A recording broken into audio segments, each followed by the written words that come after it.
नमस्कार। भारतीय राजनीति के मौजूदा परिदृश्य और भविष्य, इसके तीसरे भाग में हम आज आपके सामने हैं। हमारे साथ मंजुल भारद्वाज हैं, उनके साथ जुड़ेंगे दानिश जावेद और पीयूष चक्रवर्ती। आज हमने दो और साथियों को जोड़ा है जो बेसिकली उत्तर प्रदेश से हैं। बहरहाल, जब तक उनको जोड़ने से पहले हम कुछ बुनियादी बात कर लें, कुछ ऐसी बातें करें जो उसकी पृष्ठभूमि में है। आज की जो वार्ता है, आज का जो विमर्श है, उसकी पृष्ठभूमि में जो बात है। तो हम सब जानते हैं कि जब देश आजाद हुआ तो धर्म के आधार पर देश का बंटवारा हुआ। मुसलमानों के लिए पाकिस्तान बना, लेकिन हिंदुस्तान हिंदुओं के लिए केवल नहीं बना। हिंदुस्तान को धर्मनिरपेक्ष राष्ट्र के तौर पे देखा गया, उसे स्थान दिया गया और हमारे नेताओं ने कहा कि हमारा देश हिंदू राष्ट्र नहीं है, हमारा देश उन तमाम धर्मों के लिए है, उन तमाम जातियों, उपजातियों, प्रजातियों के लिए है जो इस देश में सदियों से रह रहे हैं। लेकिन जब चुनाव के दिन आते रहे तो धर्म जो है बड़ा महत्वपूर्ण मुद्दा हो जाता रहा। और खास करके 70 के दशक में हम देखते हैं कि धर्म जो है, खास करके जब इंदिरा गांधी का जो युग था, उसमें हम बचपन में सुनते आते थे कि इमाम बुखारी साहब चुनाव के समय जो है मुसलमानों के लिए एक तकरीर जाहिर करते थे, जिसमें वो कांग्रेस के साथ चलने के लिए कहते थे, कांग्रेस को वोट देने के लिए कहते थे। फिर उसके बाद हम 85, 90 के दशक आते आते हमने महसूस किया कि जो है मुस्लिम वोट पे फिर सिर्फ कांग्रेस का अधिकार नहीं रहा, समाजवादी पार्टी या कहिए लोहियावादी पार्टियों का भी अधिकार हो गया और जो है कांग्रेस से मुस्लिम वोट छिटकने लगे। फिर उसके बाद हमने देखा कि बाबरी मस्जिद, राम जन्मभूमि विवाद हुआ और उस पर जो है एक बीजेपी ने हिंदू वोटों का ध्रुवीकरण किया। जैसे समाजवादी पार्टी के साथ या आरजेडी के साथ या और कुछ पार्टियों के साथ मुस्लिम वोट गए, तो बीजेपी ने हिंदू वोटों का ध्रुवीकरण किया। और हिंदू वोट खास करके वो जिनको ये शिकायत थी कि हिंदुस्तान जब हिंदू राष्ट्र है, होना चाहिए, क्योंकि धर्म के आधार पर जब देश का बंटवारा हुआ तो हिंदुस्तान को हिंदू राष्ट्र क्यों नहीं घोषित किया गया। और जैसा कि कहा जाता है कि इन्हीं वजहों से महात्मा गांधी की हत्या तक की गई। तो वो एक जो आरएसएस या उनके साथी संगठन है या जो हिंदूवादी लोग थे, उनके दिमाग में एक हमेशा रहा कि मुसलमान यहाँ के असली नागरिक नहीं है, नहीं होने चाहिए, उनको पाकिस्तान जाना चाहिए। तो जब बीजेपी का मूवमेंट चला तो खास करके मोदी जी के समय में हमने देखा कि बिना मुस्लिम के क्या हिंदुस्तान में सरकार बनाई जा सकती है, और ये साबित हुआ। लगातार 2 टर्म मोदी जी का आया जिसमें मुस्लिम किनारे कर दिए गए। और मुस्लिम लीडरशिप को लेकर के हमेशा एक बात चलती रही। नेहरू के समय में मुस्लिम लीडरशिप में हम अगर देखते हैं तो हमारे साथ थे मौलाना अबुल कलाम आजाद, जाकिर हुसैन साहब जैसे लोग थे जो मुस्लिम लीडरशिप के लिए जाने जाते थे। और उन नेताओं ने भी हिंदू नेताओं के साथ, जिनको आप कम से कम जो आरएसएस वाले लोग हैं तो वही मानते हैं, या जो मुस्लिम के नाम पे राष्ट्र चाह रहे थे, उनका भी ये कहना था कि गांधी, नेहरू ये सब हिंदू नेता है। तो गांधी नेहरू को नेता मानने में उनको कोई आपत्ति नहीं थी। लेकिन इंदिरा गांधी के जमाने में फिर देखा गया कि वो जो है मुस्लिम जो है पिछलग्गू से हो गए और एक टोकन नेता जो है खड़े किए गए, जिनका जनाधार नहीं था लेकिन मुस्लिम के नाम पर उनकी नेतागिरी चली। और बाद में अभी तो हालत ये है कि मुसलमानों में भी ये आवाज उठने लगी, ये स्वर निकलने लगा कि मुस्लिम लीडरशिप होनी चाहिए। और मुस्लिम लीडरशिप के नाम पर मुस्लिम लीग, पीस पार्टी, जो अभी ओवैसी साहब की पार्टी है, वो असम में भी एक पार्टी चल रही है जिन्होंने मुस्लिम हितों की बात कही। और हम अभी उत्तर प्रदेश चुनाव में देख रहे हैं कि मुस्लिम हितों के नाम पर जो ओवैसी जी की पार्टी है वो कहीं ना कहीं वोटों का ध्रुवीकरण करने में काम करती है, बीजेपी के एजेंडा को लागू करने में वो सपोर्ट करती है।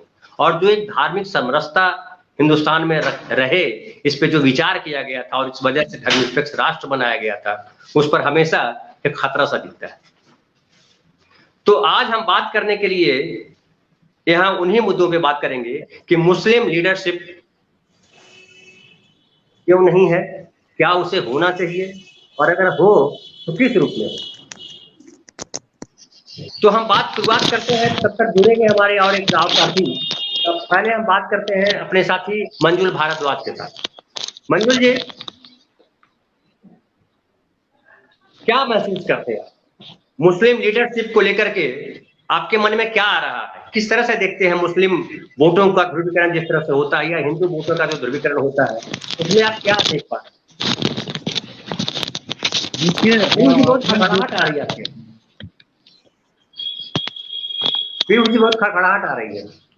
दानिश भाई भी जुड़ गए हैं।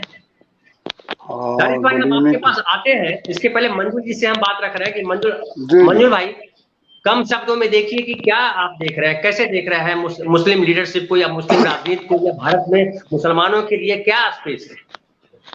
देखिए, जो आपने प्रस्तावना रखी वो बिल्कुल सही है, लेकिन उसकी जड़ को समझते हैं।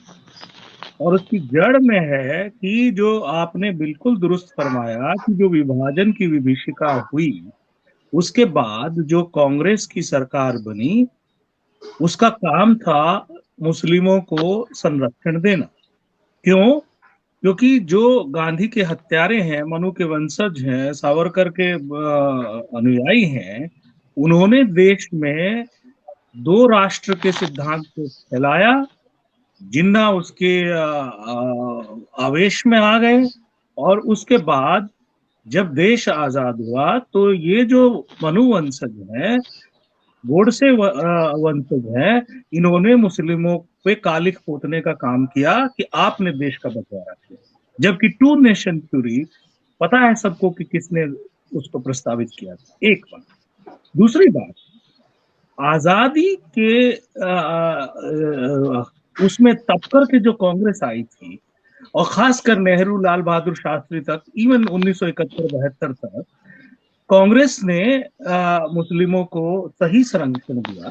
लेकिन उसके बाद कांग्रेस को सत्ता की हवा लगी, और दूसरी जो जनता के वेलफेयर के जो मसले थे, कल्याण के मसले थे, गवर्नेंस के मसले थे, जब उनको कांग्रेस की लगातार सत्ता डिलीवर नहीं कर पाई थी, तब कांग्रेस के सत्ताधीशों ने यह इजाद किया एक मैकेनिज्म कि वोट बैंक बनाया, और उन्होंने मुस्लिम लीडरशिप को पनपने नहीं दिया, या डमी रखा।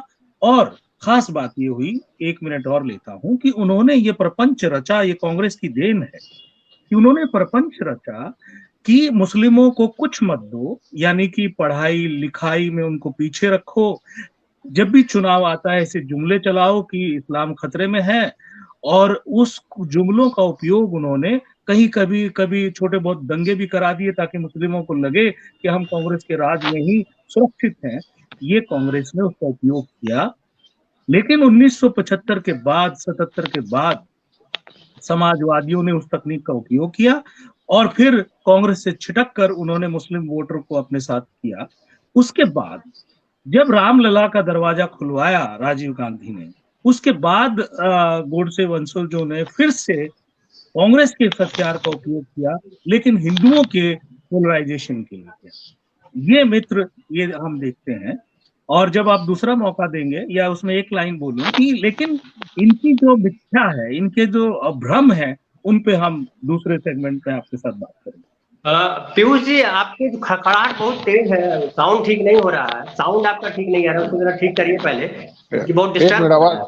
अभी देखिए, अभी आवाज आ रही है? बहुत करता है वो ना हो, अभी ठीक आ रहा है। तो हमारे साथ जो दूसरे साथी हैं वो पीयूष चक्रवर्ती हैं। पीयूष चक्रवर्ती जो है वो यूपी के आजमगढ़ के रहने वाले हैं।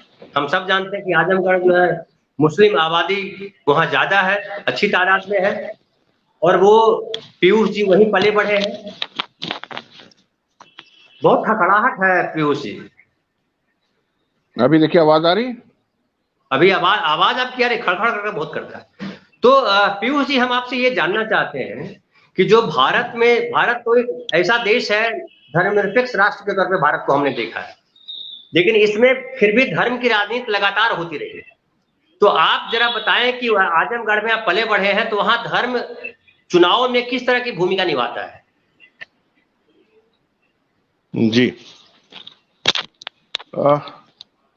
भाई आजमगढ़ में हम जब पले बढ़े और स्टूडेंट लाइफ में यहाँ पे थे, तो सच बताएं तो यहाँ पर गंगा जमुनी की संस्कृति जो है वही थी।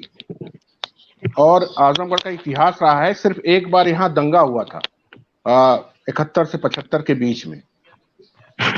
तो यहाँ पे अब इवन कि मेरा जहाँ पे घर है, ये समझ लीजिए कि अकेला घर है और चारों तरफ मुस्लिम परिवार। तो हम लोग ने कभी ये महसूस नहीं किया, मतलब हम लोग का एक पड़ोसियों के यहाँ आना जाना है, सब कुछ है। और जो हिंदू मुस्लिम वाली बात है वो शायद इधर कुछ वर्षों से ज्यादा दिखने में आ रही, क्योंकि यहाँ आजमगढ़ खास तौर से जो है वो यादव बहुल इलाका है, और यहाँ जो मुसलमान हैं वो करीब 30% हैं, 30%।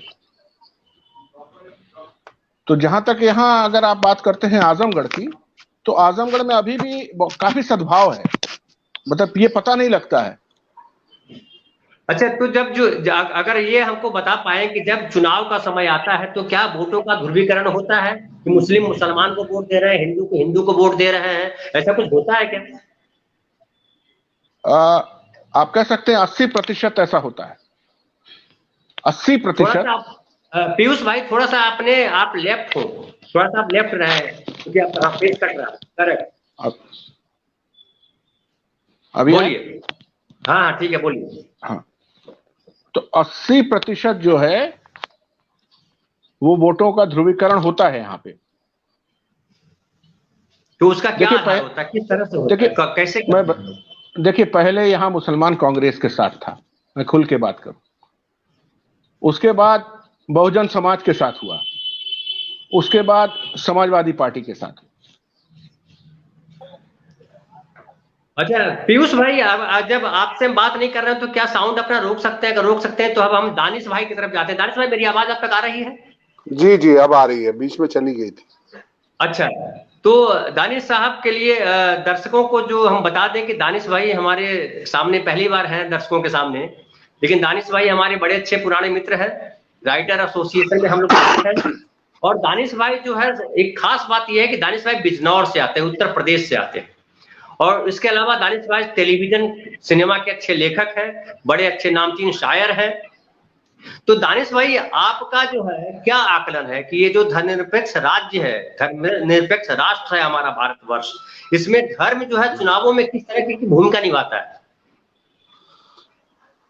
चुनावों में भूमिका इस तरह से निभाता है कि धर्म का धंधा होता है चुनाव में, धर्म को बेचा जाता है, धर्म के जरिए फायदे हासिल किए जाते हैं, धर्म के जरिए ध्रुवीकरण किया जाता है, धर्म के जरिए लोगों को ये बताया जाता है कि तुम्हारे साथ पूरे 5 सालों में होने वाली जो घटनाएं थी उन्हें तुम भूल जाओ।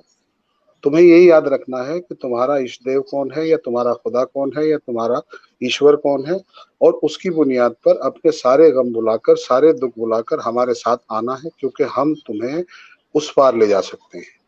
इसलिए धर्म आ जाता है। और इस धर्म के मुकाबले में फायदा पहुंचाने वाली दूसरी कोई चीज चुनावों के लिए अभी तक हिंदुस्तान में इजाद हो नहीं पाई। प्रॉब्लम ये है, हम हिंदुस्तानी लोग बड़े सीधे साधे लोग हैं, भीड़ के रूप में किसी एक आवाज के पीछे चलने वाले लोग हैं, और ये भी नहीं सोचते कि वो आवाज जो हमें अपने पीछे बुला रही है, या वो आवाज जो हमें लेके जा रही है, वो सच की आवाज है या झूठ की आवाज है। हम आंखें मूंदे उस आवाज के पीछे चलते चले जाते हैं, चलते चले जाते हैं, और नुकसान उठाते उठाते यहाँ पहुंच गए जहां आज हैं। अब सिर्फ उम्मीद की जा सकती है कि हम उन आवाजों में मौजूद शब्दों को, लफ्जों को पहचानना शुरू करें, और उन शब्दों के, उन लफ्जों के मानी को समझना शुरू करें, और ये जानने की कोशिश करें कि उन शब्दों में, उन लफ्जों में छुपे हुए जो मानी हैं वो हमारी जिंदगी पर किस तरह असरअंदाज होते हैं, किस तरह वो हमें नुकसान पहुंचाते हैं, और किस तरह उन लफ्जों, उन शब्दों के जरिए ना तो हमें धर्म मिलता है, और ना हमें समाज मिलता है, ना हमें दुनिया मिलती है। सिर्फ हमें छला जाता है, सिर्फ हमें बेवकूफ बनाया जाता है। एंड फाइनली जो लोग हुकूमत करना चाहते हैं वो हुकूमत करते हैं, और करते ही चले जाते हैं। सच तो ये है। दानिश भाई, हम आपसे थोड़ा और जानना चाहते हैं, क्योंकि आप थोड़ा बाद में जुड़े, जब हमारी भूमिका हम जब बोल रहे थे तब आप नहीं थे, तो थोड़ा सा उसकी हम और चर्चा करते हैं कि जब जो हमारा देश जो है, भले भारत का बंटवारा, हिंदुस्तान का बंटवारा हिंदू और मुसलमान के धर्म के आधार पर हुआ, लेकिन भारत के जो नेता थे, जो असली नेता थे, उन लोगों ने कहा कि हमको भारत को एक धर्मनिरपेक्ष राष्ट्र बनाना है। और एक मौलाना अबुल कलाम आजाद जैसे नेता हुए जिन्होंने मुसलमानों को रोका और कहा कि ये देश तुम्हारा है, तो मुस्लिम के नाम पर पाकिस्तान जो बन रहा है वो सांप्रदायिक देश है, वहां मत जाओ, हिंदुस्तान में तुम जन्मे हो और हिंदुस्तान ही तुम्हारा देश है।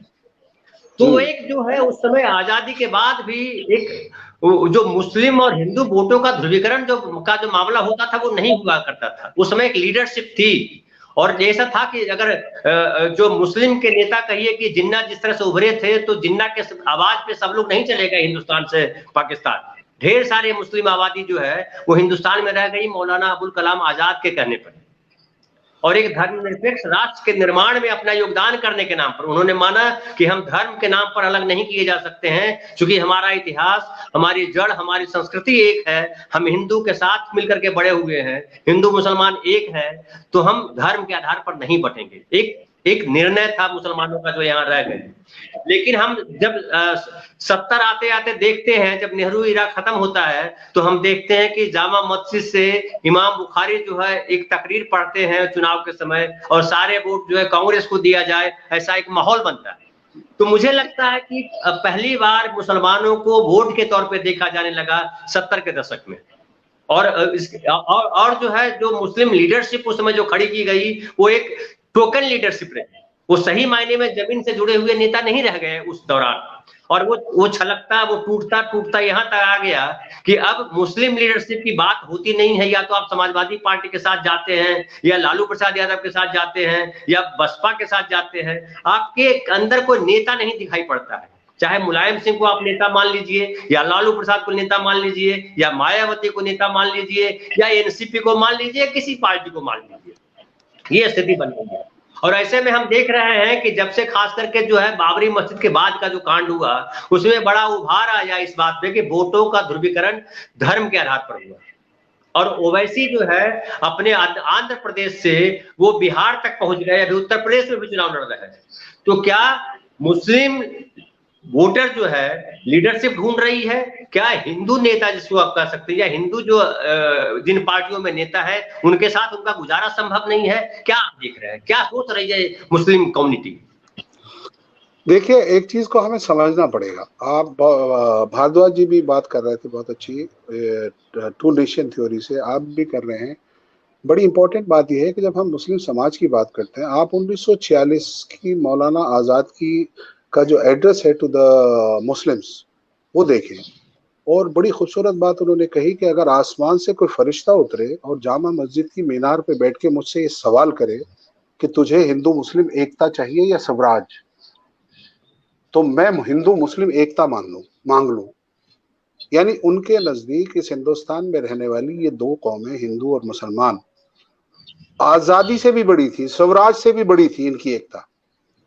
तो जज्बा शुरू यहां से हुआ था। लेकिन प्रॉब्लम जो है वो लीडरशिप की आपने कही, बिल्कुल सच्ची बात है। हिंदुस्तान में मुस्लिम लीडरशिप पाकिस्तान बनने के बाद नहीं पैदा हुई, आप ये बात मान जाइए। जो आखिरी खेप थी मुस्लिम लीडरशिप की, वो कौन लोग थे? गिना चुनी के लोग थे। उनमें सबसे बड़ा नाम मौलाना अबुल कलाम आजाद का था, दूसरा नाम हिफ्जुर रहमान सेवारवी साहब का था, तीसरा नाम हाफिज मोहम्मद इब्राहिम साहब का था, रफी अहमद किदवाई साहब का नाम था। ये 4-5 नामों के अलावा आपको ढूंढने से कोई दूसरा नाम मिलेगा नहीं। और ये सारी खेप 1970 आते आते खत्म हो गई। ये सब उम्र रसीदा लोग थे, ये सब अपनी अपनी उम्रें पूरी करके चले गए। उसके बाद जो मुस्लिम लीडरशिप नजर आई है, जिसने मुस्लिम लीडरशिप का दावा करना शुरू किया, वो लोग इनमें से किसी जैसी भी कोई योग्यता नहीं रखते थे। वो हाँ कहिए दानिश भाई, आपसे इस बीच में आप अपनी बात जारी रखिएगा, हम एक सवाल घुसेड़ लेते हैं, बीच में ले आते हैं। हाँ। मंजुल भाई आपके पास आएंगे, लेकिन पहले दानिश भाई से ये आया है कि हम ये जानना चाहेंगे दानिश भाई कि ये जो मुस्लिम लीडरशिप जो मौलाना अबुल कलाम आजाद के साथ जो थी, लगा कि एक हिंदुस्तान में जो है मुस्लिम लीडरशिप भी है, लेकिन वो खत्म क्यों हो गई 70 आते आते? क्या वजह रही उसकी? उसे कांग्रेस के अंदर खुद उसे इन लोगों की अपनी गलतियां रही हैं और उत्तराधिकारी मिले नहीं और इन जैसी ईमानदारी नहीं रही, बेईमानियां आनी शुरू हो गई। एक बात। दूसरी बात ये कि जब कांग्रेस ने हिंदुस्तान में के अवाम को लीड करने का दावा किया तो उसमें कहीं ना कहीं मुसलमान और दलित गुम हो गए। अगर आप देखें तो दलित लीडरशिप भी बहुत बाबा साहेब के बाद कब जाके उभरी है, बाबा साहेब के बाद। और ये जो खासकर अगर आप पश्चिम पकड़े तो ये अपना काशीराम जी, इनके बीच में कितना लंबा गैप है।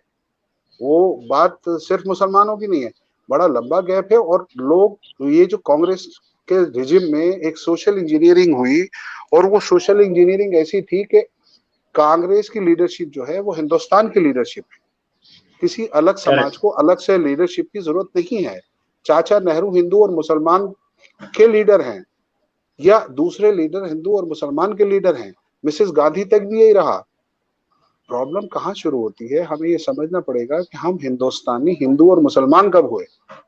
जो 1947 के बाद हम वापस हिंदुस्तानी हो गए थे, हम वो लोग थे जो मुसलमान हिंदुस्तान में रह गए। ये वो लोग थे जिन्होंने टू नेशन आइडिया को रिजेक्ट किया था, टू नेशन थ्योरी को रिजेक्ट किया था। इनके पास सारे कारण थे चले जाने के, सिवाय इस टू नेशन थ्योरी के रिजेक्शन के इन्होंने रिजेक्ट किया था बाकायदा। मौलाना आजाद और मुस्लिम लीडरशिप के आह्वान पर रिजेक्ट किया था और इस रिजेक्शन ने हिंदुस्तान के हिंदू और मुसलमान को एक कौम बना दिया था। और वो धीरे धीरे कौम बनके 1970 और मिड 80s तक भी वो कौम बनके रही। जब तक शाहबानो केस नहीं सामने आया तब तक वो कौम बनके रही भी। हजार कोशिशें हुई, चारों तरफ से उस कौम को बिखराने की, हिंदू और मुसलमान बनाने की कोशिश की गई, लेकिन शाहबानो केस आने से पहले तक वो एक हिंदुस्तानी कौम रही। वो हिंदू और मुसलमान अपने घरों में थे, घरों के बाहर जो थे वो लोग एक कौम थे, हिंदुस्तानी थे। और वो लोग थे जिन्होंने टू नेशन थ्योरी रिजेक्ट की थी। लेकिन सत्ता का जो बदलाव आना शुरू हुआ, उस बदलाव में वैल्यूज गिरी, उस बदलाव में अच्छा मुसलमान इस बात का आदी हो गया कि उसके पास कोई लीडर नहीं है। वो पहले नेहरू जी के कुर्ता पकड़ के शेरवानी का दामन थाम के पीछे चलता था, फिर मिसेस गांधी का साड़ी का पल्लू किसी मदर की तरह, किसी लीडर की तरह थाम के चलता था। 84 आते आते, 86 आते आते, बल्कि मोर प्रिसाइजली 88 आते आते मुस्लिम लीडरशिप, जब मुस्लिम समाज जब मेन धारा यानी कांग्रेस के वोट बैंक बनने से उसने इनकार किया तो वो छितरा, वो बिखरा। उसे किसी लीडरशिप की आदत नहीं थी, पिछले 30-35 साल से उसे लीडरशिप की आदत ही नहीं थी, उसे पीछे चलने की आदत थी। उसके अलग अलग दावेदार पैदा हुए और उन दावेदारों में मुलायम सिंह भी थे यूपी में अगर आप बात करें, उसमें वीपी सिंह भी थे अगर आप नेशनल परिप्रेक्ष्य में बात करें, और उसमें बहुत से लोग थे। अगर आप याद करें तो उस जमाने में ये जो 1986 ऑनवर्ड जमाना था, एक नाम उभरा था मुस्लिम लीडरशिप के नाम पे, सैयद शहाबुद्दीन, बहुत बिहार से आपके उठा था और वो नेशनल लेवल पे बड़ा नाम बना था। किशनगंज से आते थे। हाँ, किशनगंज से आते थे। उन्होंने 89 में जब सरकार बनी तो उसका साथ देने की बजाय अपनी इंसाफ पार्टी बनाई और वो अपने कुछ गलत राजनीतिक कदमों की वजह से खुद और दूसरा मुसलमानों को लीडर की आदत न होने की भेंट चढ़ गए as a matter of fact. और उसके बाद आज तक ये कौम बगैर किसी लीडर के आगे बढ़ रही है। अदरवाइज क्या वजह है? यूपी के परिप्रेक्ष्य में अगर हम बात कर रहे हैं तो आमतौर पे तमाम हिंदुस्तान, खास तौर पे यूपी, जो कौमें 2%, 4%, 5% हैं, उनके नेता बाकायदा अपनी उस परसेंटेज की बुनियाद पे डील कर लेते हैं और डील करके इस पार्टी से उस पार्टी में जाते हैं, सत्ता का साथ निभाते हैं और अपनी कौम के लिए बहुत कुछ लेके जाते हैं और उसको मेन धारा से जोड़ते भी हैं। लेकिन दानिश भाई हम वापस आपके पास आते हैं। आपने जो बात कही कि ये जो साहबानों का जो मैटर हुआ, उसके बाद हिंदू मुसलमान में एक फर्क आने लगा और मुस्लिम लीडरशिप गड़बड़ाने लगी। जैसा कि हमारे जो है साथी है फरीद खान, वो यहाँ लिख रहे हैं कि आरिफ मोहम्मद खान मुस्लिम नेता हो सकते थे, लेकिन कांग्रेस ने साहबानों वाले केस के बाद आरिफ मोहम्मद को किनारे कर दिया था। इस तरह मुस्लिम प्रगतिशील नेतृत्व खत्म हो गया। तो आरिफ खान तो आज जो है प्रगतिशीलता से वहां पहुंच गए कि अब बीजेपी के साथ खड़े हैं, है ना, तो उनकी प्रगतिशीलता जो है यहाँ पहुंच गई। लेकिन एक और महत्वपूर्ण है दानिश भाई, आपके पास आने से पहले हम जरा मंजूर भाई से मिलते हैं। मंजूर भाई अनम्यूट कीजिएगा अपने आप को। मंजूर भाई आवाज आ रही है? हाँ, तो मैं ये कह रहा था कि जो जैसा कि दानिश भाई बता रहे थे कि साहबानों के मैटर आने से पहले हिंदू लीडरशिप को ये जरूरत महसूस नहीं हुई कि हमारा कोई, या सॉरी मुस्लिम लीडरशिप को ये जरूरत महसूस नहीं हुई कि हमारा नेता कोई मुसलमान ही होगा तो हमारी लीडरशिप या हमारा नेतृत्व कर पाएगा, कोई मुसलमान ही कर सकता है। बल्कि एक प्रसंग मुझे याद आ रहा है कि जिन्ना और गांधी जब मिले थे ट्रू नेशन थ्योरी को काटने के लिए, जब गांधी ने कहा था कि मेरे साथ बैठ के बात करो, तो गांधी जो है जो बात कर रहे थे उसमें हिंदू और मुसलमान दोनों की तरफ से बात कर रहे थे। तो जिन्ना ने उनको टोका कि गांधी आप हिंदू नेता हो और हिंदू बन के बात करो, मुस्लिम नेता मैं हूं तो मुसलमानों की तरफ से मैं बात करूंगा। गांधी ने कहा था नहीं, हम हिंदुस्तान के नेता है और हिंदू मुसलमान दोनों के नेता है, हम हिंदुस्तानी के नेता है, हम उसी तौर पे बात करेंगे। और फिर कहते हैं कि गांधी और जिन्ना के बीच दोबारा बातचीत नहीं हुई। तो बिल्कुल दानिश भाई ने सही कहा कि उस समय जो आजादी के बाद जो देश की राजनीति थी उसमें हिंदू और मुस्लिम नेता के तौर पे नेता हमारे नहीं थे, बल्कि वो नेता जो थे पूरे समाज के, पूरे भारतीयों के नेता हुआ करते थे।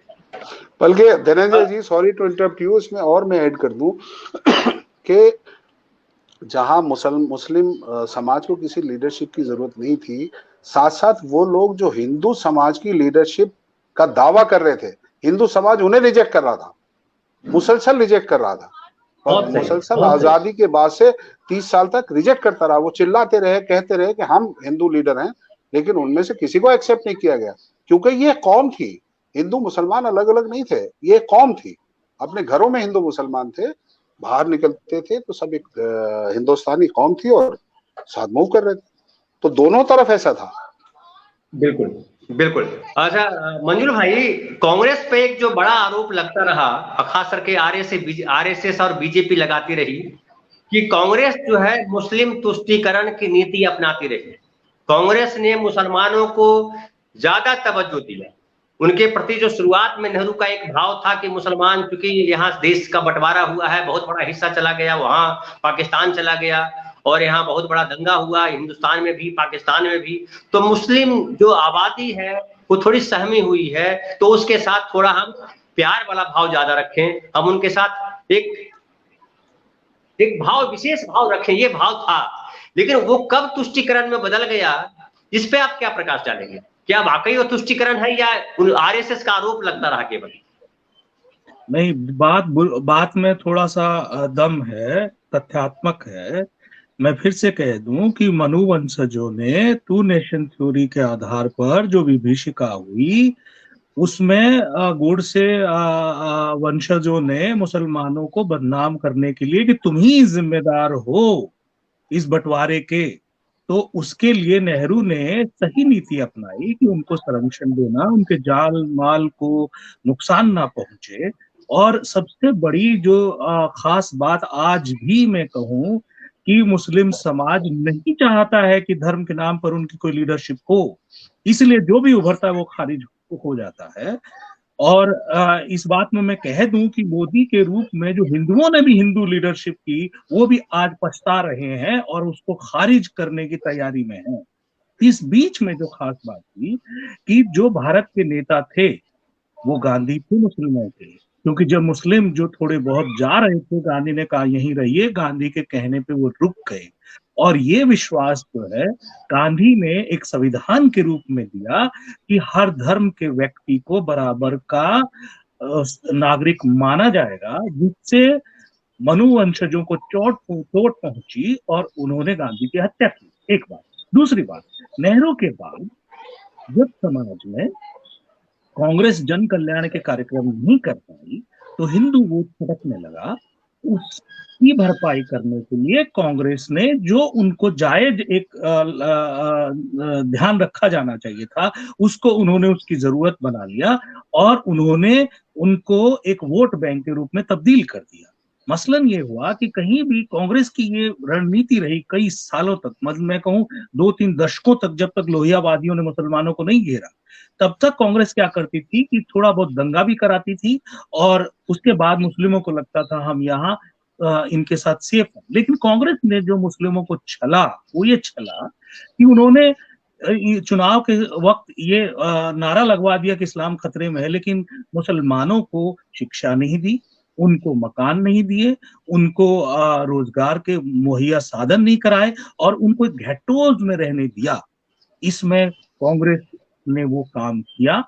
और जब कांग्रेस को लगा कि इमरजेंसी के बाद इंदिरा गांधी जब वापस सत्ता में आई, तो लोहियावादियों ने मुस्लिमों को अपना एक वोट बैंक अपनी तरफ शिफ्ट कर लिया। और जब कांग्रेस को लगा कि ये शिफ्ट हो गया है, तो कांग्रेस के जो सलाहकारों ने राजीव गांधी को जो सलाह दी, उसमें से 2 सलाह, एक तो शाहबानो केस में जो उन्होंने इंटरवीन किया और दूसरा रामलला के दरवाजे जो खुलवाए।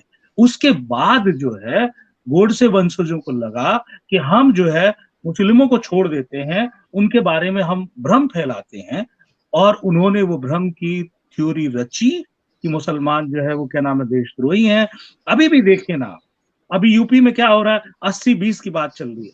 आप देखिए 139 करोड़ भारतीय है आज की तारीख में, उसमें से मुस्लिम आज भी 14.2 करोड़ हैं।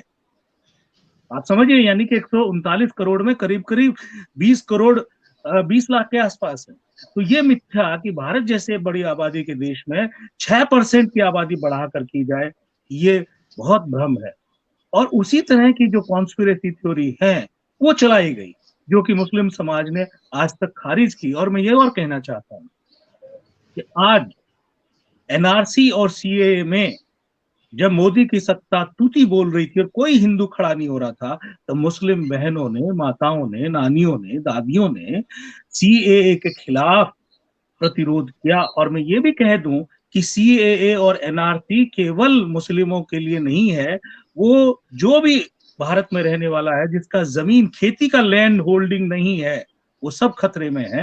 ये शहरों में बैठे हुए मकान खरीदे लोग भी समझ जाएं कि अगर एनआरसी लागू हुआ, सीएए लागू हुआ, तो वो जो सर्वे होगा, वो जो फिर से नागरिकता सबको प्रदान की जाएगी, दुर्भाग्य होगा भारत में अगर ऐसा हुआ, तो उसके खिलाफ एक प्रतिरोध की आवाज शाहीन बाग के आंदोलन में थी। तो ये जो मुस्लिम समाज जो है, इन्होंने 2014 से बहुत समझदारी का काम किया कि चाहे भले ही बीजेपी का पिछलग्गू बन के ओवैसी भड़काए या कोई और भड़काए, लेकिन उन्होंने लिंचिंग भी सही, लिंचिंग सहने के बाद भी उन्होंने एक समझदारी दिखाई कि नहीं, हम इस देश के नागरिक हैं और हमें बिल्कुल ये प्रूव करने की जरूरत नहीं है। जब हमने 2 नेशन थ्योरी में खारिज कर दिया, तो बार बार जो हमसे सबूत मांगा जाता है, वो क्यों मांगा जाता है? जबकि जयचंद भी हिंदू था, ये ध्यान रखिए। तो ये जो समाज है, ये इसीलिए मैं कहता हूं कि, और दूसरी क्या बात है जो दानिश भाई ने कही कि बाकी की जात वाले लीडर जो हैं वो अपनी जात के लिए कुछ ले पाए, यही बात है कि मुस्लिम समाज जो है उस तरह की जातियों में नहीं है, और धर्म के आधार पर वो कोई भी उस बात को, भले ही वो बीच बीच में कुछ उछलते रहे लोग, और चूंकि अनपढ़ है, गुर्बत है। अभी मैं आपको बताऊं, आप जिस व्यक्ति को जानते हैं, उनका नाम था फिरोज अशरफ। फिरोज अशरफ जब दंगों के बाद जोगेश्वरी में रहने गए और उन्होंने मुस्लिम समाज को पढ़ाने की बात की, तो ये बुरके बुरके को लेकर के हैं, तो उनकी आंखों में इस बात के आंसू थे कि इतनी गुर्बत है मंजूल कि एक परिवार में 5-7 लोगों का परिवार है और उसमें सबके पहनने के लिए केवल बुर्का ही है, कई लोगों के पास बाहर कुछ पहनने के नहीं होता। तो यहाँ पर कांग्रेस जो है वो उस बात, और फिर कांग्रेस ने उसकी भरपाई की। मनमोहन सिंह के पास जब पैसा आया, देश में बहुत पैसा आया, तो उन्होंने सच्चर कमेटी को लागू किया और उन्होंने कहा मुसलमानों का भी हर उस पर अख्तियार है, जिसको कि देशद्रोही जो अपने आप को समझते हैं, जो गोडसे वंशज हैं, उन्होंने जो है और तुष्टिकरण फैलाया। लेकिन सबसे ज्यादा तुष्टिकरण केवल कांग्रेस ने नहीं फैलाया, सबने फैलाया है। और आज तो खुलेआम कांग्रेस दबे छुपे करती थी भाई, लेकिन ये तो निर्लज्ज होकर सरेआम करते हैं। आज एक प्रधानमंत्री केवल भाजपा का प्रधानमंत्री होके रह गया है, ये मुस्लिमों की गलती नहीं है भाई। जी पीयूष भाई, हम आपके पास आते हैं और ये बताइए कि जैसा कि मंजुल भाई ने भी कहा कि एक, और हम देख भी रहे हैं पिछले कुछ सालों से, खास करके जब से ये जो है मोदी सरकार आई है और जो है टेलीविजन खास करके जब से पालतू चैनल के तौर पे काम करने लगा है, तो वो ये जो है मुस्लिमों के खिलाफ एक जो है अभियान चलाया और उसने साबित करने की कोशिश की कि मुस्लिम जो है देशद्रोही हैं, मुस्लिम जो है वो हिंदू विरोधी हैं, मुस्लिम जो है इस देश के लिए हमेशा खतरा है। तो आप चूंकि आजमगढ़ में रहते हैं, आजमगढ़ में मुस्लिम आबादी भी बहुत है और आपके घर के चारों तरफ मुस्लिम आबादी है, तो क्या आप देख पा रहे हैं कि मुसलमानों से वाकई हिंदुओं को खतरा है? नहीं, बिल्कुल नहीं खतरा है, बिल्कुल नहीं खतरा है। अभी मंजुल भाई बोल रहे थे जो, और दानिश भाई भी उस बात को थोड़ा सा उन्होंने कहा, ये जो सारी चीजें हुई है ना, ये सब एक स्ट्रेटजी के तहत हुई, रणनीति के तहत हुई है। क्योंकि अगर एक मजबूत मुस्लिम लीडर, चाहे वो किसी भी पार्टी में अगर खड़ा हो जाएगा, तो आप सोचिए ये जो पार्टी जो राजनीति कर रही है आज, अगर किसी समय में देखिए मुसलमान पूरी तरह से मुलायम सिंह के साथ थे, किसी समय में मायावती जी के साथ थे और उसके पहले कांग्रेस के साथ थे।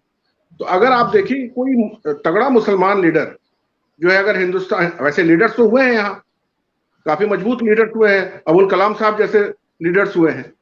और आप एक बात मैं थोड़ा सा दूसरी तरफ ले जाना चाहता हूं, आप देखिएगा बहुत सारे शिक्षाविद या बहुत सारे कलाकार वो मुस्लिम हुए हैं। जैसे हमारे आजमगढ़ की बात मैं कहूं तो अल्लामा शिबली नुमानी साहब, कैफी आजमी साहब, जिस शख्सियत को पूरी दुनिया जानती है। लेकिन यहां पे जो आजमगढ़ की स्थिति मैं देख रहा हूं, तो लेकिन राजनीतिक पार्टियां कोशिश यही कर रही है कि इनके पूरे वोट बैंक को कैसे एक साथ एक जगह ले कि हम आ जाए। तो इसके लिए ये जो है ना, हिंदू धर्म खतरे में है, इस्लाम धर्म खतरे में है, ये जो नाटक है, ये जो लोगों को डराने की नीति है भाई, जैसे होता है पहले के, मतलब अभी भी वो चीजें होती हैं यहाँ पर कि एक डराने की कोशिश है कि समाज में एक डर हो जाए, व्याप्त हो जाए, तो उससे लोग जो है खौफ में आकर के इकट्ठे हो जाएं, और जब इकट्ठे हो जाएं तो उनका वोट उनको मिल जाए। तो ये राजनीति का एक हिस्सा है और स्ट्रेटेजिकली सारी चीजें हो रही, जिसमें बहुत सारे लोग इस बात को समझते हैं, बहुत सारे लोग इस बात को नहीं समझ पा रहे हैं। दानिश भाई आप जरा अनम्यूट करेंगे, हम सवाल आपसे करना चाह रहे हैं। जी जी जी जी, एक बड़ा महत्वपूर्ण पहलू है कि जैसा कि अभी मंजुल भाई ने बताया कि फिरोज अशरफ साहब जब दंगे के बाद जोगेश्वरी चले गए, पहले इस तरफ रहते थे, मलाड तरफ रहते थे, और जब जोगेश्वरी गए और मुस्लिम बस्ती में गए, क्योंकि यहाँ के हिंदुओं ने, उनको साथियों ने कहा कि फिरोज अशरफ जो है नवभारत टाइम्स के लिए कॉलम लिखा करते थे और बड़ा चर्चित उनका कॉलम था, पाकिस्तान नामा, नवभारत टाइम्स में, और वो बिहार के ही रहने वाले थे। तो उन्होंने कहा कि जब वो जोगेश्वरी गए तो वो देखा कि बहुत गरीबी है, बच्चे पढ़ नहीं पा रहे, और वो फ्री ट्यूशन कराना शुरू किया और काफी लड़कियों को, मुस्लिम लड़कियों को उन्होंने जो है रोजगार तक पहुंचाया, है ना। तो दानिश भाई सवाल ये है कि जब पहला देश, दानिश भाई मेरी आवाज आ रही है? हाँ, मैं बिल्कुल सुन रहा हूँ, प्लीज कंटिन्यू। तो जब जो है पहली बार जब सरकार बनी तो उसमें शिक्षा मंत्री के तौर पर अबुल कलाम आजाद शिक्षा मंत्री बनाए गए, है ना। तो आजाद भारत का पहला जो शिक्षा मंत्री हुआ वो मुस्लिम हुआ। बावजूद इसके मुसलमानों में शिक्षा गहरे तक क्यों नहीं उतर पाई, क्या उसकी वजह मानते हैं? जी जी, मैं बताता हूँ आपको क्या है। पहले तो आपके सवाल पे भी आऊंगा। पहले बड़ा इंपॉर्टेंट सवाल आपने उठाया जिसपे मंजुल भाई ने भी बहुत अच्छी बातें की और भाई साहब ने भी की। अपीसमेंट, तुष्टीकरण, क्या हिंदुस्तान में मुस्लिम तुष्टीकरण हुआ है कभी? मैं मिसाल देता हूँ। आज मोदी सरकार ने राम मंदिर बनाने में आगे फैसले के बाद आगे कदम बढ़ाया, ठीक, या काशी विश्वनाथ का जीर्णोद्धार किया। तो क्या आने वाले वक्त का मौर्य तारीख लिखने वाला ये लिखेगा कि मोदी जी ने हिंदू अपीसमेंट किया? ये अपीसमेंट नहीं है, मैं नहीं मानता इसे। इसी बात को अपीजमेंट कहा गया, या गुज़िश्ता सरकारों ने, पिछली सरकारों ने, कांग्रेस की सरकारों ने, जिसे तुष्टीकरण कहा जा रहा है, वो तुष्टीकरण था नहीं, दिखावा था तुष्टीकरण। हज सब्सिडी दे दी, हज सब्सिडी दे दी, जबकि वो सब्सिडी के क्या माने हैं ये आप और मैं और तमाम पढ़े लिखे लोग जानते हैं। हज सब्सिडी जिस वक्त दी जाती थी, उस वक्त जो एयर इंडिया का टिकट था और दूसरी एयरलाइंसेस के टिकट थे, उसमें 3 गुने का फर्क होता था। कहाँ है वो सब्सिडी? तो वो दिखावे ज्यादा थे। नंबर 1, तुष्टीकरण अगर होता तो मुसलमान, हिंदुस्तान का मुसलमान पढ़ा लिखा भी होता। तुष्टीकरण अगर होता तो हिंदुस्तान का मुसलमान माशी तौर पर भी थोड़ा सा अच्छा होता। जो भारद्वाज जी ने बात कही सच है, बिल्कुल सच है। आपको मैं उसकी एक और मिसाल बताता हूँ। मेरे इलाके में पिछली बात है, कई साल पुरानी बात है, जब चेयरमैनी का इलेक्शन हुआ और वहां पर एक साहब चेयरमैन बने, तो मैं जब उसके बाद वहां गया, मैंने लोगों से पूछा कि आपने यार इसे चेयरमैन कैसे बनाया? जो दूसरा कैंडिडेट था वो ज्यादा पढ़ा लिखा, ज्यादा काबिल आदमी था।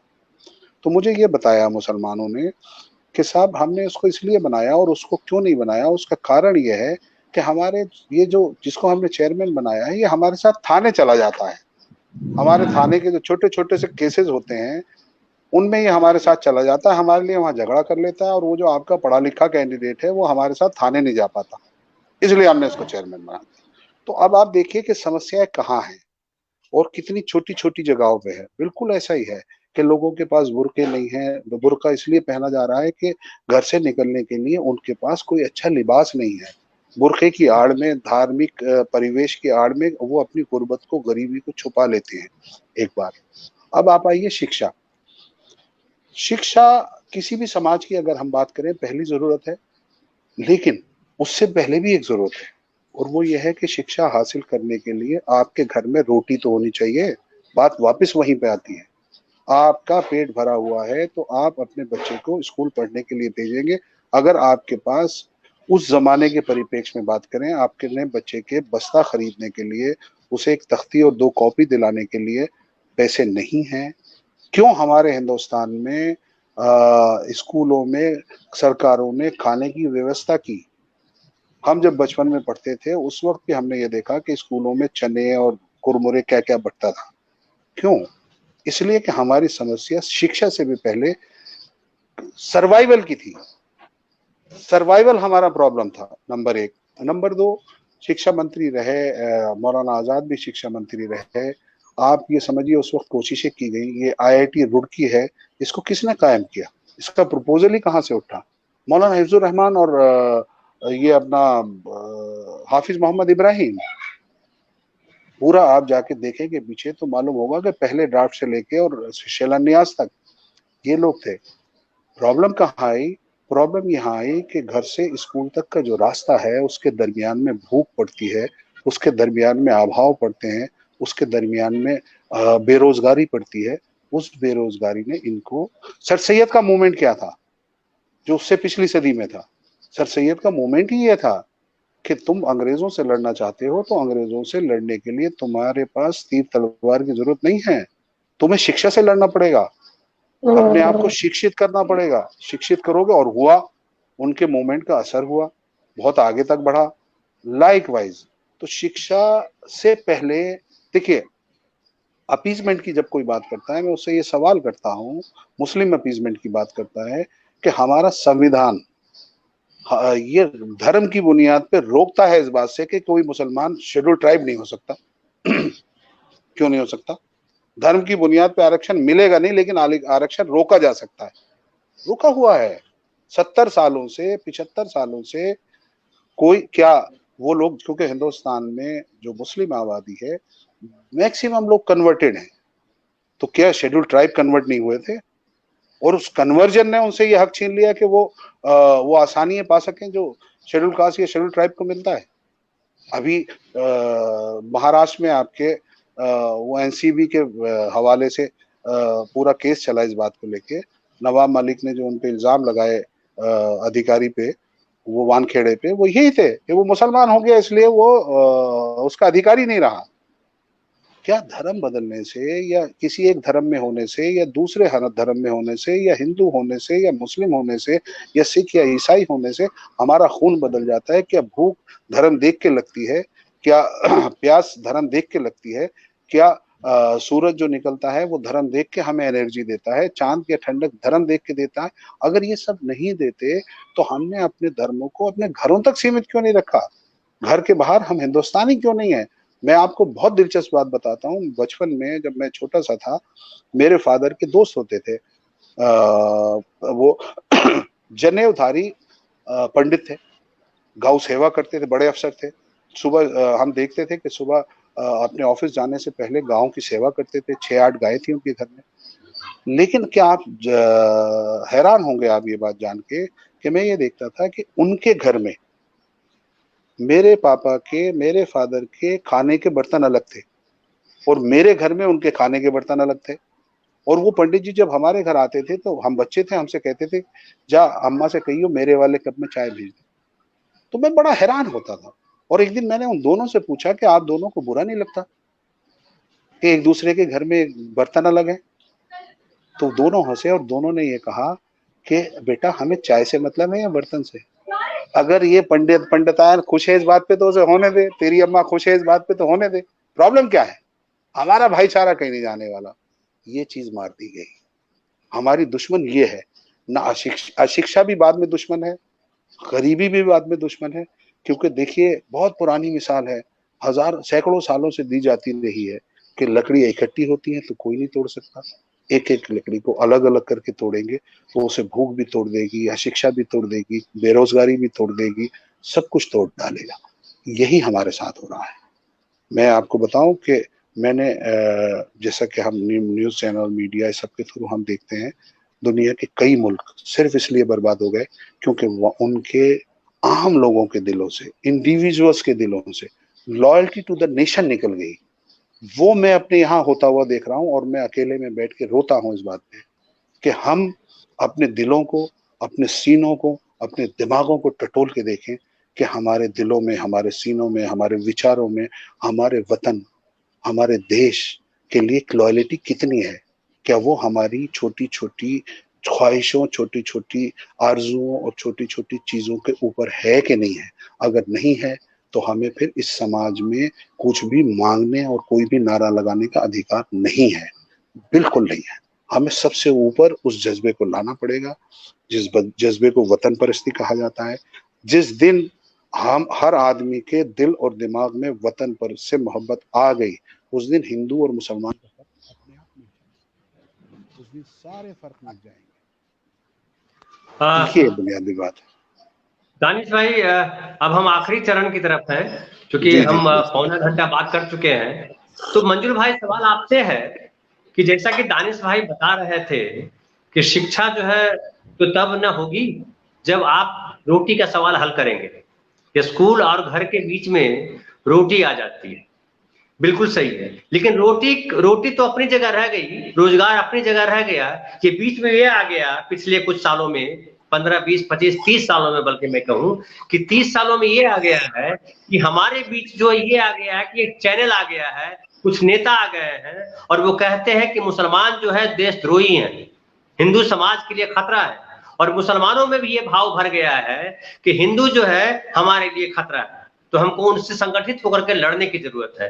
आप इसको किस तौर पे देखते हैं? इसमें नारा कितना है, सच्चाई कितनी है? आवाज अनम्यूट कर लीजिए, अनम्यूट कीजिए पहले। मैं इसका जल्दी से जवाब देता हूँ। सबसे बड़ी बात यह है कि हम वहां से शुरू करें जहां दानिश भाई ने कहा कि क्या हिंदू अपीजमेंट के बारे में कोई बात करेगा। तो मैं ये कह दूं कि हिंदुस्तान की तवारीख ये लिखेगी कि किस तरह से मनु के वंशजों ने संविधान की आत्मा पर प्रहार किया, सर्वधर्म समभाव पर, और कैसे भारत के सुप्रीम कोर्ट के मुख्य न्यायाधीश के चैम्बर में मोदी जी ने अकेले मुलाकात करके पहली बार पत्थर को प्रतिवादी बनाया, यानी कि मनुष्यों के बराबर एक पत्थर को हक दिया गया, उसको केस में प्रतिवादी बनाया गया और उस पे सारा जजमेंट जो है वो दिया गया कि हाँ ये राम लला हैं। यानी कि पता नहीं मुझे बाकी देशों में क्या भगवान को लीगलाइज माना गया है, कानूनी रूप से वैधता है, तो ये केवल राम मंदिर बनने भर का नहीं है मसला।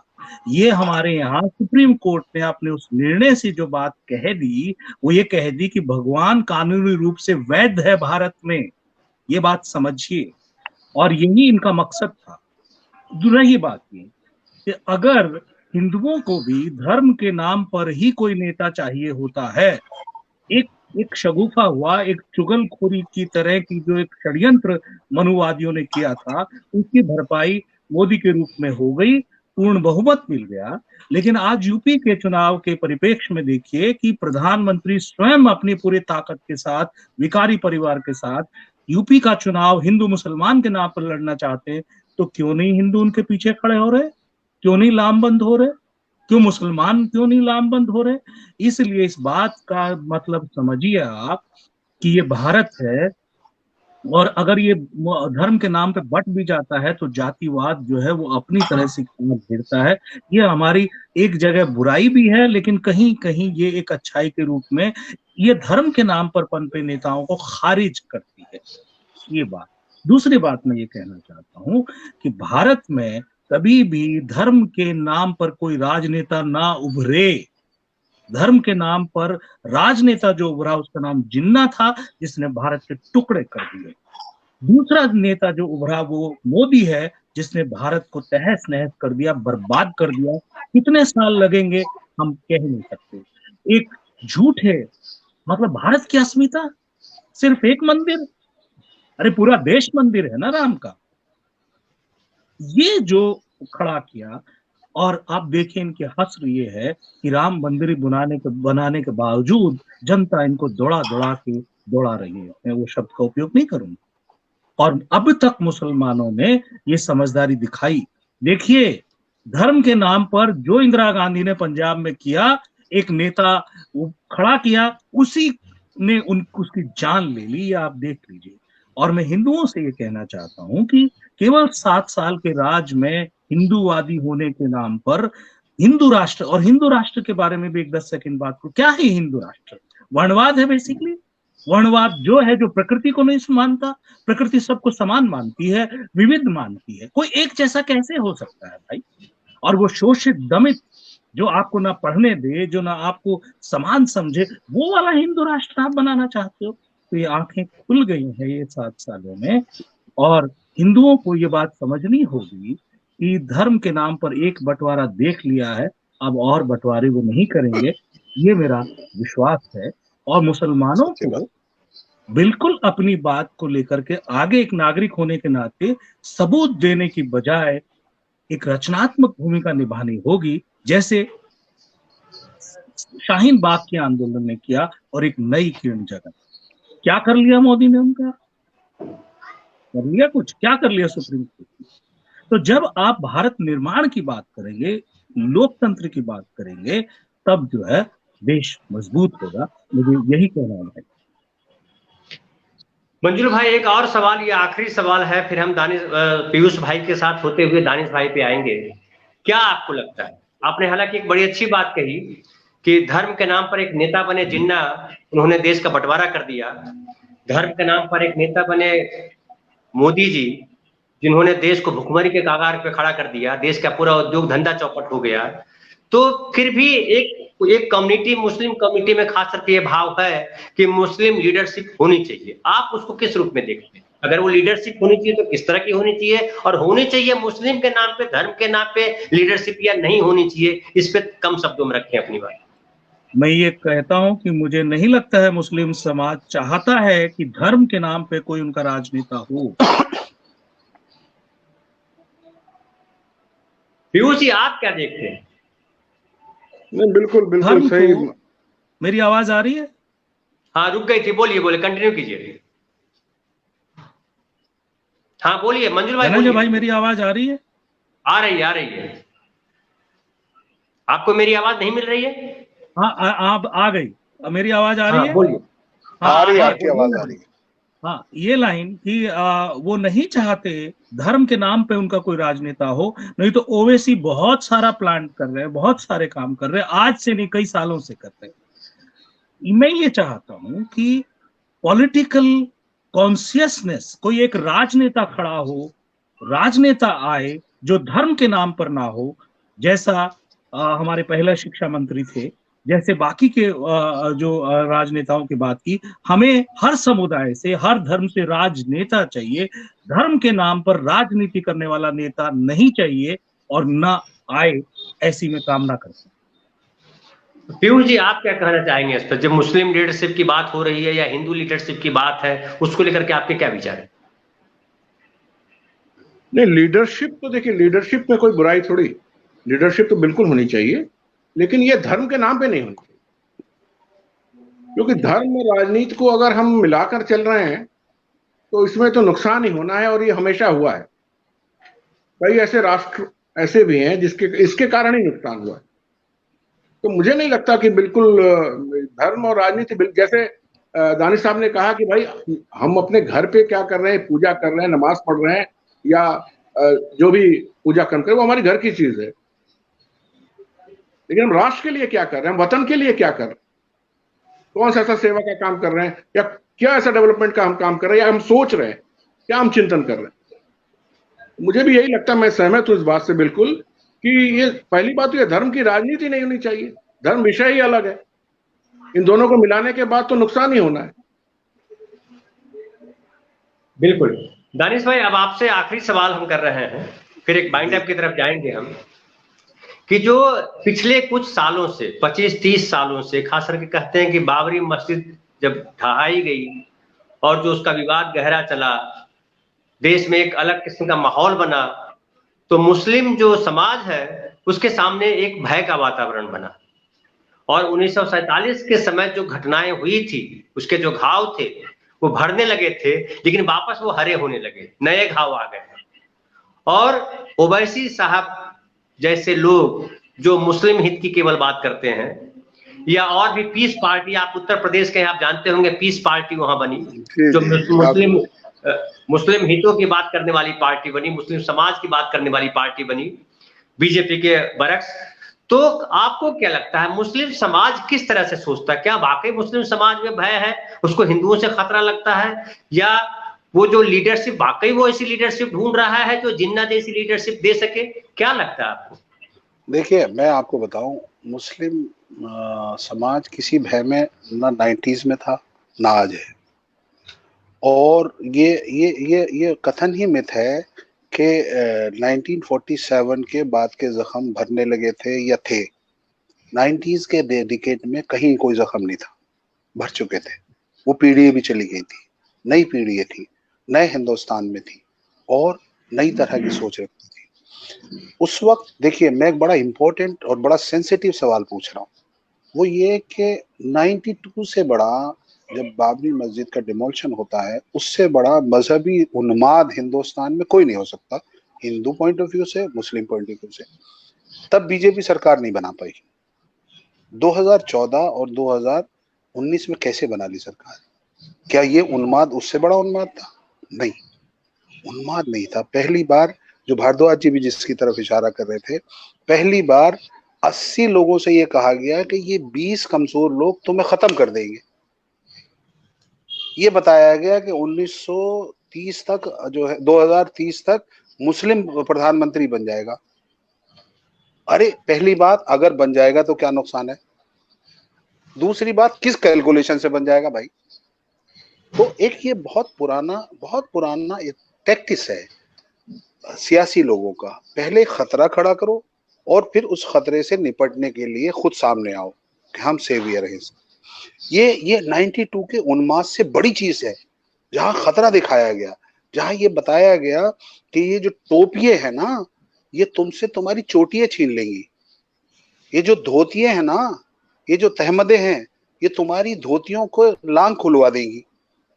ये जो मस्जिदें हैं, ये मंदिर, अरे यार 400 साल पहले औरंगजेब ने क्या किया था, या 600 साल पहले अकबर ने क्या किया था, उसके लिए कोई एक आज का मोहम्मद अकबर क्यों जिम्मेदार है? और किस तरह से जिम्मेदार है? हमने इतिहास को, हमें बाकायदा हमारी मेजॉरिटी को इतिहास रंगीन करके दिखाया गया। वो जिस वक्त माइट इज राइट कानून होता था, उसे आज के का चश्मा पहना के दिखाया गया। जो लड़ाइयां हुकूमत की लड़ाइयां थी, उन्हें धार्मिक रंग देके आज बयान किया गया और ये बताया गया कि ये 600-800 साल का जो समय था, इस 600-800 साल के समय में तुम पे मुसलसल जुल्म होता रहा। जबकि यही सवाल उठता है कि अगर ये 20% तुम्हारे लिए खतरनाक थे तो इन 800 सालों में इन्होंने तुम्हें 20% बना दिया होता, तुम 80% कैसे बचे रह गए? इसका मतलब सौहार्द था, इसका मतलब वो हुकूमतों का काम था, अवाम का काम नहीं था। अवाम, बड़ी बड़ी बड़ी बात कही जाती है कि भैया ये इस्लामिक निजाम है, इसमें साहब जजिया टैक्स क्यों होता था? कोई समझाने, आगे आने के लिए, बताने के लिए तैयार नहीं है कि जजिया tax as a matter of fact किसी इस्लामी हुकूमत में या किसी मुसलमान हुक्मरान के यहाँ मुसलमानों पे ज़कात टैक्स लगाया जाता था और गैर मुसलमानों पे जजिया लगाया जाता था। That was the form of the taxation, not communal thing. भाई आपको हुकूमत चलाने के लिए टैक्स तो लेना पड़ेगा। हम 48% दे रहे हैं भाई, 30% इनकम टैक्स देते हैं और 18% जीएसटी देते हैं।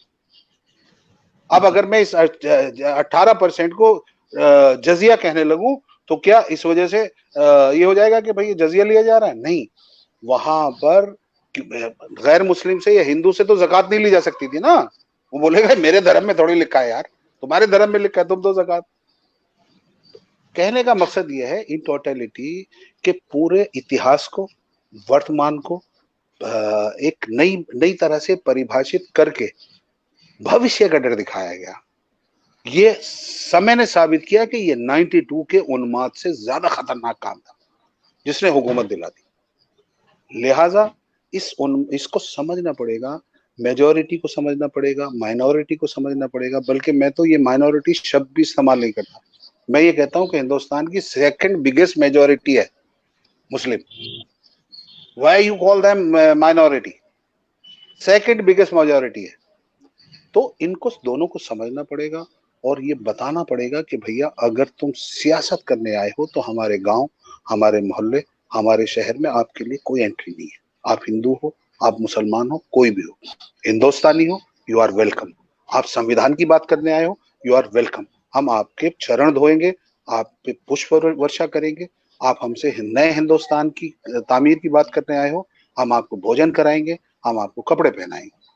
आप हिंदू या मुसलमान हो तो you are not welcome over here. You will be thrown out of the house, thrown out of the mohalla, thrown out of the village, as simple as that. बहुत अच्छी बात कही आपने दानिश भाई, और हमारे दोनों साथियों ने हम कहें कि हम तीनों साथियों ने मिलकर के, जो हमारे 3 साथी हैं, हम सब ने मिलकर के ये इस निष्कर्ष पे हम पहुंचते हैं चारों कि भारतीय राजनीति का जो मौजूदा परिदृश्य है और जो उसका भविष्य है उसका बड़ा सुनहरा है। वो दिखने में भले कमजोर दिखता है, दिखने में बड़े दंगाई जैसा दिखता है, एक भय जैसा माहौल दिखता है टेलीविजन चैनलों को देखने के बाद या खबरों को देखने के बाद, लेकिन जैसा कि दानिश भाई ने कहा कि ये सेकेंड लार्जेस्ट जो है मेजॉरिटी पार्टी कम्युनिटी मुस्लिम। हम इसमें और ऐड करते हैं कि हिंदू समाज जो है, जिसपे हल्का सा इशारा किया था मंजूर भाई ने पहले, कि हिंदू समाज में अपने आप में ढेर सारे माइनॉरिटीज हैं। कि जब गणना करते हैं तो आप देखते हैं कि कहते हैं कि 18% मुस्लिम है, 16% जो है वो यादव है, सवर्ण कुल मिलाकर के 17% है। तो ब्राह्मण का परसेंट तो बहुत कम है भाई, राजपूत का परसेंट तो बहुत कम है। धनंजय जी, मैं इंटरप्ट करूंगा। मित्र धनंजय, मैं ये कह दूं कि भारत किसी एक बहुलता का देश नहीं है, कोई मेजोरिटी नहीं है। ये अल्पसंख्यकों का बहुसंख्यक देश है। अगर कहीं आप धर्म के नाम पर ज्यादा है तो भाषा के नाम पे कम है, कहीं तो ये जो है बड़ा वो है जिसको कि हमें समझने की जरूरत है। और जो वही है कि जो टुकड़े टुकड़े में बांट करके फिर जो घुमाया जाता है। आप अपनी बात पूरा कीजिए सर। मैं बीच में थोड़ा सा ऐड कर दूं, धनंजय जी जरा सा ऐड कर दूं। हिंदुस्तान में मेरे नजदीक 2 ही कौमें रहती हैं बस, और वो 2 कौमें कौन है? अमीर और गरीब। और ये 80 और 20 की लड़ाई नहीं है, ये 95 और 5% की लड़ाई है। ये जिस दिन समझ में आ गया, सारे धर्म पीछे रखे रह जाएंगे, सारी समस्याएं दूर हो जाएंगी और हमें सच्चा और सीधा रास्ता मिल जाएगा। सिर्फ ये 2 कौमें एग्जिस्ट करती हैं और बाकी सब कुछ ढोंग है, कुछ भी नहीं है। ये जब ये अमीरी और गरीबी सर चढ़ के बोलती है ना, तो ना कोई पंडित रहता है, ना कोई मुस्लिम रहता है, ना कोई शूद्र रहता है। मूंछों पे ताव आ जाता है या कमर झुक जाती है, बस। हम दानिश भाई, हमारे जमा भाई भी आए हुए हैं, हमारे हमें देख रहे हैं, उन्होंने कमेंट किया है, अच्छी बात है, पैनल के सभी गेस्ट को बधाई, है ना। तो ये भी बहुत बहुत शुक्रिया और इस्तकबाल आपका। हाँ, तो हम जो बात कर रहे थे दानिश भाई कि ये चर्चा के बाद हम जो समझने का प्रयास कर रहे थे और समझ में आता है कि चाहे मीडिया जितना भी बकवास कर ले, चाहे नेताजी जितना भी भय दिखा दें, लेकिन इस देश के लोगों में भय नहीं है। वो सब मिलकर काम करने को तैयार है। जैसा कि पीयूष जी को मैंने इसलिए जोड़ा था कि वो आजमगढ़ के रहने वाले हैं। उन्होंने बताया भी कि आजमगढ़ में जहां रहते हैं वो चारों तरफ केवल मुस्लिम है, लेकिन उनको भय नहीं है। आप देखिए कि जो है, आप जहां रह रहे हैं बंबई शहर में, या जो है जो मंजुल भाई जहां रह रहे हैं, हम लोग मराठियों के बीच में रहते हैं, तो हम लोगों को कभी बिहारी होने का या हरियाणवी होने का भय नहीं रहा है ना, जबकि ये होना चाहिए था कि भाई हम तो बहुत कम संख्या में है। तो ये बड़ी अच्छी बात है कि हम पढ़े लिखे लोग या हमारा समाज, बहुसंख्य समाज जो है, एक बड़ी आबादी जो है, जो शांति से रहना चाहती है और वो समझती है कि देश में जो ये जो माहौल बिगाड़ने के जो प्रयास किया जा रहा है वो महज राजनीतिक है और रोटी रोजगार से हटाने के लिए वो करते हैं। जैसा कि हम उत्तर प्रदेश में देख रहे हैं कि उत्तर प्रदेश में 80-20 जो है, जो पहले योगी जी ने कहा था कि 80% और 20% का जो ये हुआ था, उसमें कहा गया कि 80% हिंदू की बात कर रहे हैं और 20% मुस्लिम की बात कर रहे हैं। अभी उसको उन्होंने बदला और बदल के उन्होंने कहा कि अब जो है 80% वोट बीजेपी को जा रहा है और 20% वोट जो है समाजवादी पार्टी को जा रहा है। तो ये अच्छी बात है कि हम धर्म के नाम पर बंटने को तैयार नहीं है और हम नहीं बंटने वाले हैं। हम सब मिलकर रहेंगे और जैसे राष्ट्र की कल्पना हमारे पूर्वजों ने की थी, हम आजादी से और पहले की बात करते हैं, जब हमारे जहां मेरा ननिहाल है उसके चारों तरफ मुस्लिम गांव, हमारे नाना जी के बहुत क्लोज साथी जो है मुस्लिम थे, तो वो आज भी हमारे मामा जी के दोस्त मुस्लिम हैं। हम दानिश भाई बड़े अच्छे मित्र हैं।